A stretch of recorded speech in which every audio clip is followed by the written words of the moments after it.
A mund dhe a duhet të mendojmë ndryshe në këtë vendin tonë?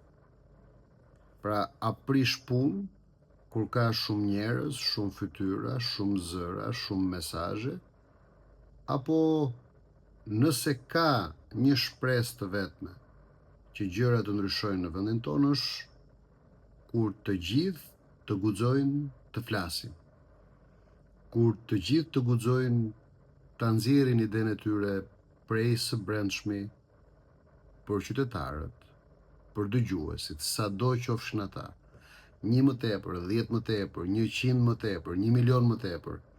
Pra si ndryshon një shoqëri? Sepse më duket se kemi dalë nga diktatura komuniste para 36 viteve, por akoma se kemi nxjerrë nga brenda nesh atë që është korraca e mendimeve komuniste apo diktatoriale. Shoh shumë njerëz që flasin për hutim, hutohen, thonë, na hutuat, thonë, na bët konfuz, shumë njerëz, shumë parti, shumë struktura. Dakord, por nuk është ky problemi i Shqipërisë. Është si të shkoni në restorant dhe të thoni kamarierit, hey, mos na sill menu fare. Por restoranti ekziston pikërisht sepse ka shumë mundësi për me zgjedh. Dhe prandaj edhe në treg keni restorante që janë të specializuara për produkte të caktuara dhe për gatime të caktuara, por dhe restorante ku ti mund të zgjedhësh gjithë çfarë gjëje do. Edhe demokracia është në politik pak a shumë, apo në mënyrë se si janë të organizuara kombet, e njëjta gjë.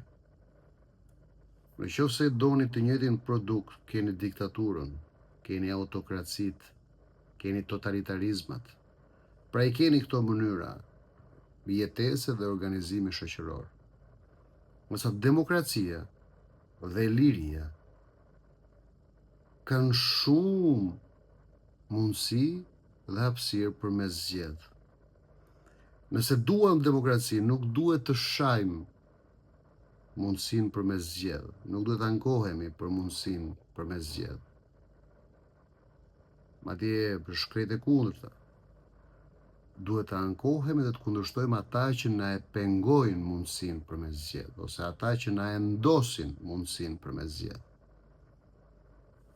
Pa mendojeni pak thellë, në Shqipëri, nëse lufta bëhet për demokraci, për liri, për kodin zgjedhor, për reformën territoriale, për qeverisje më të mirë, për qeverisje më të denjë, për qeverisje më pranë qytetarit, për politikë që dëgjon qytetarin dhe që i përgjigjet qytetarit, që është llogaridhënëse ndaj qytetarit. Atëherë kjo tregon se janë pak njerëz dhe pak grupe që kanë marrë në kontrollin e tyre gjithçka. Atje është problemi. Nuk kemi ne problemi që përpiqemi të japim një këndvështrim, sepse me ne zgjidh Nikolaj. Me mua, për shembull, e keni të lehtë fare, nëse s'ju pëlqen ajo që unë them, nëse ju bën konfuze ajo që unë them, nëse ju krijon hutoheni nga ajo që unë them, okej, Zoti ju bekoft, paqe, bëni blok, delete dhe mos ma shihni më fytyrën, mos ma dëgjoni më zërin, e kaq. Por si t'ua bëni atyre lart, ata që jeni detyruar të ndiqni çdo ditë dhe çdo natë, sepse janë çdo ditë dhe çdo natë, në çdo media, në çdo televizion, në çdo gazetë, në çdo portal, madje edhe në rrjetet sociale. Si t'ua bëni atyre se ata nuk po i rrezoni dot as me revolucion, as me protesta. Madje shpeshherë jeni atë dilemën nëse duhet ta bëni reagimin të dhunshëm apo ta lini fare, nëse do të jeni shumë radikal, shumë ekstremist të reagimet tuaja, sepse ata nuk lëvizin kollaj. Ata janë problemi. Prandaj, le ta nisim kështu me dashuri dhe me mirësi komunikimin ton, pra rinisjen e komunikimit ton të dashur qytetar. Unë juftova në datë 21 gusht me këtë premis, që kushdo ka të drejtë të bëjë atë që e quan të drejtë. Paradigmatike është e pa ndryshueshme. Kushdo ka të drejtë që të bëjë atë që e mendon të drejtë. Kushdo ka të drejtë që të ndjek besimin e vet, ëndrrën e vet, synimet e veta. Mjafton që e drejta jonë, synimet tona, ëndrat tona, qëllimet tona mos të jenë kundër të tjerëve dhe mos të cënojnë dhe mos të dëmtojnë të tjerët. Pra nuk duhet t'i kundërvijemi njëri tjetrit. Nuk duhet ta shohim ekzistencën e njëri tjetrit si kërcënim, as si hall, as si problem, as si hutesë, as si kaos. Mundet thjesht të dedikojmë pak sekonda kohë në mendjen tonë për me marrë atë vendimin: më pëlqen, s'më pëlqen, e dua, nuk e dua, e vlerësoj, nuk e vlerësoj këtë, dhe e zgjidhet me Arian Galdinin dhe me çdo qytetar thjesht tek e fundit, me çdo qytetar thjesht që nuk ka pushtet. Me këdo, me mua, me qindra ndoshta mira njerëz që përpiqen të flasin me ju nëpërmjet rrjeteve sociale, e keni zgjidhjen shumë të thjeshtë: blok, delete dhe hajt shnet. Me ata lartë si do e bëni. Prandaj mos u ankoni se ka shumë si ne. Por filloni dhe mendojeni kështu: nëse duam demokraci, duhet ta dëgjojmë njëri tjetrin. Dhe nëse duam që demokracia realisht të triumfojë, duhet ta nderojmë dhe respektojmë ekzistencën e njëri tjetrit. Pra ekzistenca e njërës mënyrë apo e njërit mendim nuk do të thotë që duhet ta zgjesuar çdo mënyrë dhe çdo mendim tjetër. Dhe këtë dua ta sqaroj për të mitën herë, sepse e di që është një dorë që përpiqet të krijojë keq kuptim. Unë jam Arian Galdini dhe në asnjë ditë të jetës time dhe në asnjë sekond të jetës time nuk kam folur kur pro të fuqishmëve. Nuk kam qenë kur me ta, nuk kam folur kur pro tyre, nuk kam qenë kur as me qeverinë dhe as me opozitën, të paktën prej 2009-s e këtij. Jo se para 2009-s kam qenë me ndonjë qeveri apo opozit, por kam qenë i aktivizuar si antar i thjesht në Partinë Demokratike dhe kaq. Po prej 2009-s unë kam qenë në korsinë time, qytetar i thjesht, i ndershëm, i papërlyer dhe pas një lidhje me elitat e vendit, me ata që janë aty lart, në qeverisje apo në opozitarizëm. Dhe si qytetar i thjesht, jam përpjekur të jap kontributin tim. Si jepet kontributi i qytetarit thjesht? Jepet kur ti e kupton se idetë që ti ke, mendimet që ti ke, nëse i mban për vete, vdesin bashkë me ty. Nëse i bën publike, mund të bashkosh njerëz. Këtë kam bërë unë dhe jam përpjekur të bashkoj njerëz. Dhe unë nuk e di pse ka një përpjekje që dëshirën time që unë bëj publike idetë e mia ta paraqesin si të ansuar, si palë, si pjesë, si lojë. Po t'isha në lojë me dikënd, me këdo që keni ju ndërmend, ma thoni një emër, mendojnë një emër, po t'isha në lojë me dikënd, nuk do isha këtu ku jam. Do isha në media, do isha në televizione, do isha në gazeta, do isha i suksesshëm, do flisnin të tjerët për mua. Po pikërisht sepse nuk jam lojë me askënd, unë jam detyruar t'i bëj vetë të gjitha, të bëj vetë edhe njoftuesin, edhe lajmëruesin, edhe shpjeguesin, edhe doktrinarin, edhe shkruesin, edhe organizatorin, edhe drejtuesin, edhe shërbestarin. Pra me detyruar t'i bëj vetë të gjitha, sepse unë nuk kam njerëz që punojnë për mua, sepse unë nuk punoj për askënd. E kështu, unë përpiqem të bashkoj njerëz vullnet lirë, të dinjitetshëm.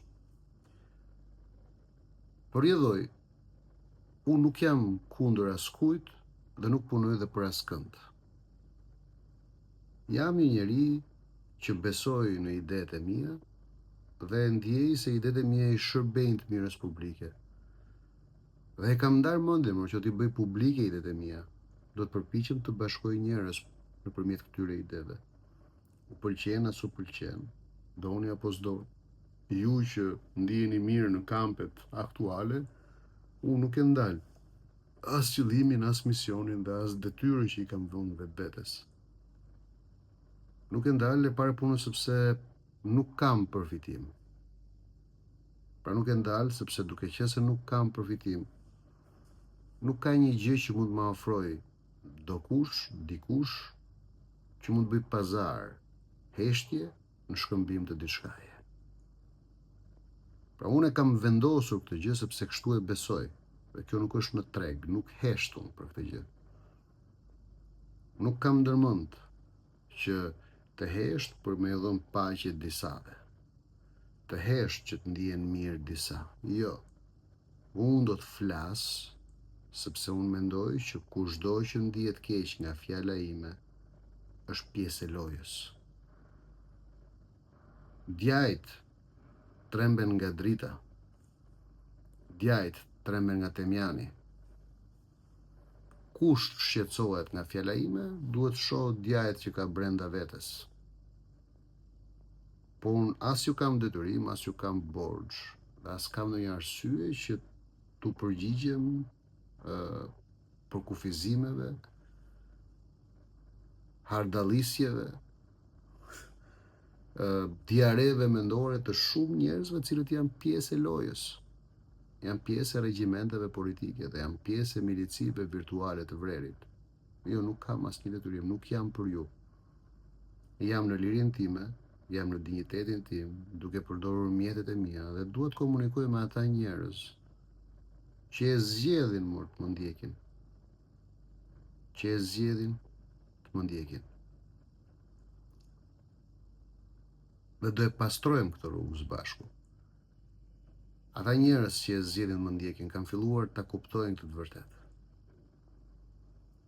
Së bashku, të dashur qytetarë shqiptar, do të ecim ngadalë, unë nuk premtoj gjëra të mëdha, do të ecim ngadalë, paqësisht, në një rrugë krejt tjetër të pa eksploruar më parë. Unë nuk dua të ndez brenda jush as zjarrin e nxitimit, as prushin e ngutit, as gjë. Nuk kam premtime për ju. Madje përkundrazi. Unë dua që nëpërmjet shpalosjes dhe shpalljes së ideve tona ditë pas dite, secili prej jush mos të pres prej meje premtimin apo zotimin se çfarë do të bëj unë, por secili prej jush të filloj të mendoj se çfarë do të bëjmë së bashku, që do të thotë ç'do të bëni ju për pjesën tuaj, ç'do të bëjmë së bashku për të përbashkëtën. Kështu do kemi mundësi të transformojmë Shqipërinë. Nëse do i kërkojmë njëri tjetrit çfarë bën ti për mua dhe çfarë do bësh ti për mua, këtu gabojmë se nuk ka transakcion. Shqipëria nuk ndryshohet me transakcion mes njerëzish. Shqipëria ndryshohet me bashkëveprim mes njerëzish. Kur njerëzit bëjnë pazar, nuk ndryshojnë Shqipërinë, grabisin Shqipërinë. Kur njerëzit bashkëveprojnë, kur njerëzit dalzotësojnë, pra për me i dalë zot secili punë vetveta dhe gjëra vetveta dhe për me u bashku të gjithë si dalzotësa, atëherë ndryshon Shqipëria. Aty do ju ftoj unë, në këtë lloj rruge ju ftoj unë, të dalzotësojmë së bashku. Unë jam Arjan Galdini dhe jam shërbestari një partie politike, ndër shumë parti politike, por që është e vetmja e cila nuk ka mesazh nguti, nxitimi dhe premtimi. Ka mesazh dalzotësimi. A jeni njerëz dhe qytetarë të gatshëm që të merrni përsipër barrën tuaj, pjesën tuaj sado minimale të barrës që ju takon? Bujrum, na kontaktoni. Unë jam këtu, së bashku kemi rrugë të gjatë për të bërë, unë nuk tërhiqem si do që t'jetë puna, unë nuk do të ndalë dhe nuk do të ndehem, dhe nuk kam ndërmend të hesht si do që të shkojnë gjërat, sa do nga dalë të ecin, sepse unë jam besim plot që kjo rrugë që ne kemi nisur është e vetmja që e ndryshon Shqipërinë.